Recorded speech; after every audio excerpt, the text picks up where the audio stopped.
এই ভিডিওটি শুধুমাত্র তাদের জন্য যারা স্ট্যাটাস চেক করতে গিয়ে বিভিন্ন সমস্যার সম্মুখীন হচ্ছেন। বিশেষ করে যারা স্ট্যাটাস চেক করতে গিয়ে দেখছেন যে তাদের সামনে একটা অ্যাপিল করার ফর্ম খুলে যাচ্ছে। অনেকে সেই ফর্মটা ভরে সাবমিট করারও চেষ্টা করেছেন। ওনাদের মধ্যে অনেকে আতঙ্কে রয়েছেন যে এটা কী ফর্ম, কেন খুলছে। এই কারণে তাদের উদ্দেশ্যেই আমি ভিডিওটা বানাচ্ছি এবং আগাম এটাও জানিয়ে রাখছি যে এই সম্পর্কে এখনও কোনো অফিসিয়াল নোটিশ আসেনি, কিন্তু এই যে পপ আপ নোটিশটা আপনাদের স্ট্যাটাস চেক করতে গিয়ে শো করছে, আপনাদের নোটিশ নাম্বার বা এসআইআর ফর্ম রেফারেন্স নাম্বারটা দিয়ে, সেটার মানে ওখানে যে লেখাগুলো রয়েছে সেগুলো পড়ে তার উপর বেস করে আমি আপনাদের এই ভিডিওটা বোঝালাম। আপনারা দেখুন, শুনুন, বুঝুন, আপনাদের টেনশন মুক্তি ঘটবে। বর্তমানে স্ক্রিনে আপনারা যা দেখছেন এটা ইসিআই এর একটা পপ আপ নোটিশ।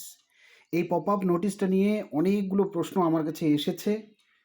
এ কারণে এটার একটা ক্লারিফিকেশন আমি দিচ্ছি, আপনারা দেখে নিন, জেনে নিন এই জিনিসটা কি।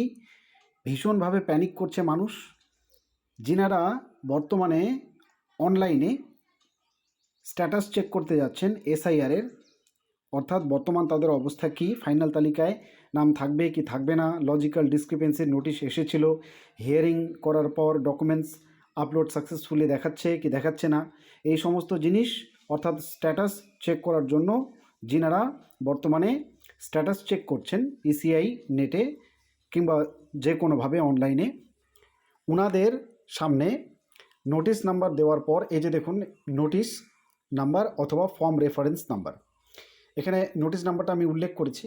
উল্লেখ করার পর সার্চে ক্লিক করেছি। সার্চে ক্লিক করার পর আমার সামনে এই ফর্মটা খুলে যাচ্ছে। এই ফর্মটা যাদের খুলছে তারা আতঙ্কিত হচ্ছে এবং আমাকে জিজ্ঞেস করছে যে আমরা এরপরে কি করব। এই ফর্মটা অনেকে ফিল আপ করে সাবমিট করারও চেষ্টা করেছে। ভালো করে শুনুন, ভিডিওটা ভালো করে দেখুন, তাহলে পরে বুঝবেন এটা ফর্ম আপনাদের বর্তমানে সাবমিট করার জন্য নয়। এই যে পপ আপ নোটিশটা ইসিআই এর ওয়েবসাইট থেকে উঠে আসলো, এখানে একদম নিচে লক্ষ্য করুন কি লেখা রয়েছে, তাহলে আপনি বুঝে যাবেন। এখানে লেখা রয়েছে, আমি বড় করে দেখাচ্ছি আপনাদের, appeal can be applied for only found not okay during SIR. এখানে বলেছে এই জায়গাটাতে, এই যে এসআইআর চলছে, এই এসআইআর প্রক্রিয়ায় আপনি এই ফর্মটা তখন সাবমিট করতে পারবেন। এটা একটা অ্যাপিল ফর্ম, এই যে দেখুন এই জায়গাটায়, এটা পুনরায় অ্যাপিল করার ফর্ম। এটা আপনি তখন সাবমিট করতে পারবেন পুনরায় যখন এখানে বলেছে যে আপনার এসআইআরের প্রক্রিয়ায় আপনার ডকুমেন্টসগুলো ফাউন্ড নট ওকে।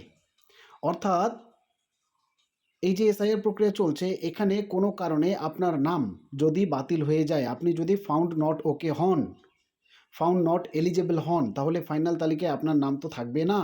সেক্ষেত্রে যারা নতুন করে আবেদন করবেন, এটা প্রবাবলি সেই ফর্ম যেটার মারফত আপনারা অনলাইনে অ্যাপ্লাই করতে পারবেন, অফলাইনেও ব্যবস্থা থাকবে।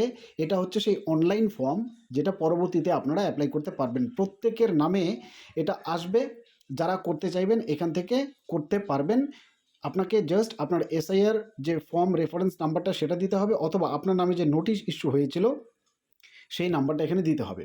বেশিরভাগ ক্ষেত্রে যাদের নোটিশ ইস্যু হয়েছিল তাদের ক্ষেত্রে এই ফর্মটা খুলবে। কেন? কারণ যাদের নামে নোটিশ ইস্যু হয়নি তারা মোটামুটি ফাইনাল তালিকায় নিশ্চিত হয়ে রয়েছেন, তাদের নাম থাকছে। তাহলে পুনরায় অ্যাপিল কারা করবে? যাদের নাম থাকবে না। যাদের নাম ফাইনাল তালিকায় থাকবে না তাদের মধ্যে যাদের লজিক্যাল ডিসক্রিপেন্সি বা নো ম্যাপিং বা আদার ক্যাটাগরিতে যারা ছিল তাদের মধ্যে বেশিরভাগ মানুষ হবে। এ কারণে তাদের দুটো অপশন দিয়ে এই ফর্মটা ফিল আপ করে তারা সাবমিট করতে পারবে। একটা হচ্ছে তাদের নামে যে নোটিশ ইস্যু হয়েছিল সেই নাম্বারটা এই যে দেখুন এখানে দিতে হবে, দিয়ে আপনাকে আপনার যাবতীয় ডিটেলস দিয়ে আপনি নতুন করে অ্যাপিল করতে পারবেন ডিইওর কাছে, যে 15 দিন সময়সীমা দেওয়া রয়েছে তার মধ্যে। অথবা আপনি যে যাদের নামে নোটিশ ইস্যু হয়নি তাদের নামও যদি ফাইনাল তালিকায় না থাকে, তাহলে ওনাদের যে ইএফ বিএলও কপিটা আপনার কাছে রয়েছে, সেখানে একটা নম্বর রয়েছে, সেই রেফারেন্স নম্বরটা দিয়েও আপনি চেক করতে পারবেন বা অ্যাপিল করতে পারবেন।